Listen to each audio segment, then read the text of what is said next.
has led to the weakest regime in Iran since 1979. The second event, the rise of the people. The people in Iran have gone to the streets without weapons.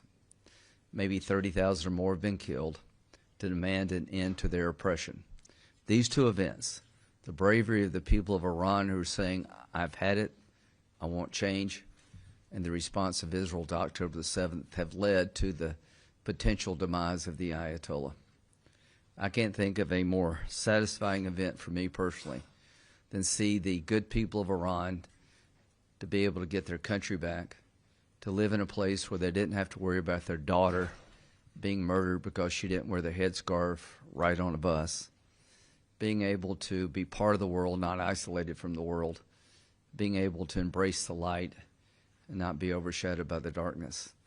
I look forward to a day when Israel no longer has to fear a nuclear weapon being developed by the Iranian regime. The best answer to all the problems created by Iran is regime change. The best answer is for the people to take the place of the Ayatollah. I do not believe they're in the streets to build more nuclear weapons. I think they're in the streets to have a better life. I don't think they're in the streets to purify Islam and destroy Israel and come after us, the great Satan. They're in the streets to have normalcy in a life that's not normal. So my view is the risk of regime change is real. There are unknowns, but let me just say this. I'm willing to take that risk. I think the Iranian people have the potential to be a great ally of the United States, Israel, and the region. I think the Ayatollah, as long as he's alive and around, will be chanting death to America and will be trying to enact a religious agenda of purify Islam, destroy Israel, come after us. He's a religious Nazi. Hitler wanted a master race. The Ayatollah wants a master religion, and we're not going to give it to him. We're going to fight back. To the brave people of Israel, I know you were hurt very hard, and very wide, and very deep on October the 7th. I'm here to tell you we're on the verge of eliminating the largest state sponsor of terrorism in the region. And with the fall of Iran comes the fall of Hezbollah, Hamas, the Houthis. The ripple effect is enormous. Normalization becomes far more likely. If the Ayatollah survives all this bluster, God help the region. So my presence here today is to reassure the Israeli people there is no light or gaps between President Trump and Bibi about what to do and how to do it. There are two lines in the water right now. One's a diplomatic line, trying to find a way to end this regime diplomatically that will advance our national security interest. The other line is the military option. I think President Trump is looking for which line can catch the biggest fish. The bottom line is we're into weeks, not months, in terms of decision making. The Iranian people are hanging on. I attended a rally of 250,000 people in Munich. It's one of the most satisfying experiences of my professional life to have 250,000 people, one, know who I was and appreciate what I was doing. Apparently, I'm commonly referred to as Uncle Lindsey in Iran, and apparently that's a good thing. But this hat, Make Iran Great Again, says a lot in a very few words. By the way, the idea of making Iran great again hat came from Morgan Ortegas, who's not with us, but she thought this would be a good branding, and she was right. And this hat one day will go to Tehran. I look forward to delivering it to the people of Tehran. And President Trump, when asked about what this hat means and says, he said, I think what Senator Graham is trying to say is that the best way to make Iran great again is through the people, not the Ayatollah. I think he's right. So my hope is that in the coming weeks, if we can't find a diplomatic solution, that we engage in a great endeavor, supporting the people of Iran, demanding their freedom and the end of their oppression. We have military capabilities second to none. There is no more clever nation on the planet than Israel. There is no more powerful nation on the planet than the United States. As to the Iranian regime, you're weak because of your ideas. You're weak because of the way you've treated your people. You're weak because you're evil. Eventually, good will replace evil in Iran. to those who may participate in this endeavor, God bless you. God keep you safe if that day does come. Could our soldiers be hit in the region? Absolutely they could. Can Iran respond if we have an all-out attack? Absolutely they can. I think the risk associated with that is far less than the risk associated with blinking and pulling the plug and not helping the people as you promised. We told them to go back in the street, keep protesting. Help was on the way. We have to be good to our word. So this trip is a special trip for me. It's putting a fine point on something I've been working on for over 2 years.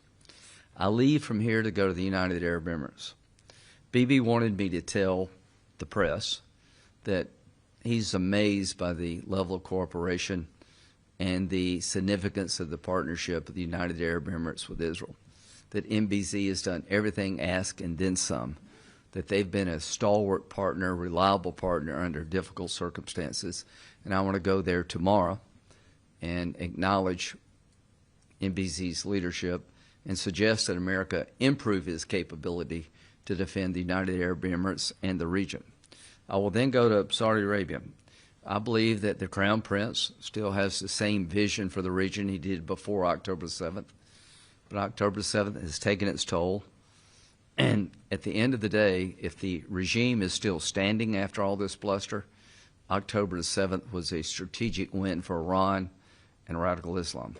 If the regime falls as a result of the pressure put on the regime by Israel and the United States after October 7th, combined with the uprising of the people demanding a better life, then that would be the biggest change in the Mideast in 1,000 years. I am leaving here confident of the capability of the United States and Israel, if called upon, to deliver a decisive blow to the Iranian regime. I am hopeful that diplomacy may prevail yet. Either way, our date with history, our date with a new destiny for the Mideast is upon us. Questions? Good evening, Mr. Senator. Anna Barsky, my newspaper. I have two questions, please. After your meeting with Prime Minister Netanyahu, are United States and Israel fully aligned on the next steps regarding Iran? Yes. One more question. Yes. There is. Trump said he's giving the talk 1 month. When the month ends, Yeah. there is no full agreement. Should the United States shift to military pressure? Thank you. President Trump's very good at making sure people don't play him by giving them deadlines. He did that with Hamas, did that with Iran. I think you may see that now again with Iran. The bottom line is I don't mind diplomacy as long as it's done in a way to get the outcome you want. I know President Trump is allowing his diplomatic team to keep engaging, which I support, but he also has on the table another option, that Gerald Ford is steaming this way. I don't think they're just going for better weather. So time will tell what happens. President Trump has done a masterful job, I think, of weakening the regime without getting us, the United States, further entangled into bigger wars. Israel's done an incredible job after October 7th to give new meaning to the term never again by going after the enemies of Israel wherever they reside in the most clever way and, quite frankly, sometimes the most brutal way. That's what it takes to survive in this region. Yes, Senator Graham. Hello, thank you. Lisa Rozovsky from Haaretz. Two questions as well. One on Gaza, please. We hear that the United States tends to take a step-by-step approach towards the disarmament of Hamas. Yeah. Can you confirm that? And how I don't know. I know that the president has told me, President Trump, that if they don't disarm soon, then they're playing a game. So I don't know if we put Hamas on a time limit, time clock. I wish we would. Disarm or else in X amount of days. That seems to be the best way to get results around here. Do I think Hamas will disarm without being made to do so? No. Do I think there's a regional force in the region that could come in and disarm Hamas against their wishes? No. I think it's either going to take pressure to get Hamas to disarm, from the region, or Israel's going to have to go back in and wipe them out. The sooner we get an answer to those questions, the better. I don't see how you develop Gaza in a real meaningful way if you still have elements of Hamas armed within the area. You know, it's hard to sell a condo for, say, $3 million with a good ocean view if right down the road there's a neighborhood controlled by Hamas. That's not an investment I would want to make. And the second question, if I may, the West Bank. The West Bank and Gaza have to be part of any solution. I mean, the annexation steps, the steps towards annexation that the Israeli government has taken. Well, I'm hoping this. How is it playing in the West I'm hoping that, you know, the plan was to get Hamas to disarm. That's been months ago. They're clearly not interested in disarming. You know, the pace of this is slow. I get it. The border peace, maybe it works, but I know this: you'll never have peace in the Mideast with Hamas under arms. You'll never have a solution to the problem of terrorism that Israel faces until Hamas is no more politically or militarily. Joe Brown, I-24 News. Thank you very much, Senator Graham. So you say that there's no light between what President Trump and Prime Minister Netanyahu want. That's what he told me. Well, you say that President Trump wants, first of all, to try and get a diplomatic solution to this. So from Netanyahu's side, as you spoke to him today, Well, what does he want to have? Well, they've been very clear about what a diplomatic solution would have to entail for Israel to believe it's a good deal. No deal will go through the process without coming to the Congress. I assure you, as a member of the Senate, I will fairly evaluate any deal, but I'm skeptical of any deal that would limit Iran's nuclear capability given their behavior. It's kind of late in the process, and they're prone to cheat. But the Senate will have a say about whether or not it's a good deal or a bad deal, so that's the way the process works. I'm just telling you what Bibi told me. Okay? We'll get everybody. Daniel Estrin from NPR, nice to see you here.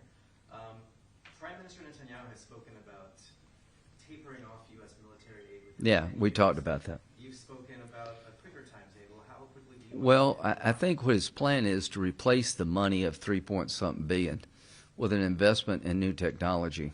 Rather than just writing you a check, you know, help the IDF, he wants to create a partnership outside of the aid number. I like that idea. The wars of the future are being planned here in Israel because if you're not one step ahead of the enemy, you suffer. The most clever, creative military forces on the planet are here in Israel because they have to be to survive. So what we're looking at is that Israel is advancing down the road of new weaponry far beyond us, and it would be nice to have a process where we could be partners. Hi, Senator Grant, thank you for being here. Karen Bessalal from Channel 12. I'm trying to understand, based on your conversation with Prime Minister Netanyahu and President Trump, are we closer to a deal with Iran, or are we closer I think to they're what will be negotiated tomorrow? I think Trump keeps saying it's only its yeah, nuclear program. well, Israel's worried about the ballistic missile program, support for regional terrorism, and the nuclear program. Worried about all three. And the track record of Iran is abysmal when it comes to keeping their word. You got to understand who you're dealing with. The Ayatollah wants to do three things. He wants to purify Islam, which means Saudi Arabia has to bend to his will as a Shiite. He wants to destroy the state of Israel because he thinks y'all are evil, that the Jews should not have a state, that God commands him to kill all the Jews. He wants to come after the United States, my country, because we're infidels. Well, I believe he believes all three. I believe if he had a nuclear weapon, he would use it to advance his religious cause. Israel can't afford to be wrong about this. So when I look at the Ayatollah, I take the man at his word. He's a religious Nazi. And the answer to, you know, controlling religion, no. You know, the answer to insisting that the United States bend our will to that of the Ayatollah, no. Senator Graham, questions, please. You mentioned you're going to Saudi Arabia. Are you concerned with what some Israeli officials and some U.S. Jewish organizations have raised as anti-Semitic stance that Saudi Arabia has been? I'm concerned about some of the rhetoric being directed toward the United Arab Emirates. the one takeaway from my visit to Israel is how the Israeli leadership and the military and the civilian side have such high opinions of MBZ as a leader and UAE as a country. It's just everybody wanted me to know that these people, you know, and the United Arab Emirates and MBZ have been a trusted and great ally. I've got to know MBS pretty well. I think his vision for the region of integration and economic growth and AI dominance can only happen with a region not on perpetual fire. As long as the Ayatollah's around, he's up to no good. If the regime does collapse because of the demand of the Iranian people, then I think this region will explode in a good way. If the Ayatollah is still standing, it will explode in a bad way. But if we do answer the call of the Iranian people to help them in their time of great stress and the regime falls, I think we have tremendous opportunity nobody could even dreamed of a couple of years ago. And another question, President Trump recently called Israeli President Herzog disgraceful What? for not yet pardoning Prime Minister Netanyahu. Well, I'll leave that up to the President Herzog. I hope they can resolve that issue. But one thing that President Trump said Saturday, do you want regime change in Iran? He said, well, it seems like that would be the best thing that could happen. For 47 years, they've been talking and talking and talking. And in the meantime, we've lost a lot of lives. So let's see what happens. I think that's a great description of where we stand with Iran. Do you think the Prime Minister should be granted a pardon? Huh? Do you think the Prime Minister I'll leave should that be up to granted- people here. It seems to me that all the attention, I don't know what your legal system's like, but for a defendant to have to go and talk for 2 years about a case is a bit odd. Laha Hartwell, Jewish Insider. Do you actually think that diplomacy with Iran could lead to the alteration? I think I support the idea of getting the route outcome and the diplomacy lines in the water. I think it will bear fruit. Well, based on the behavior of the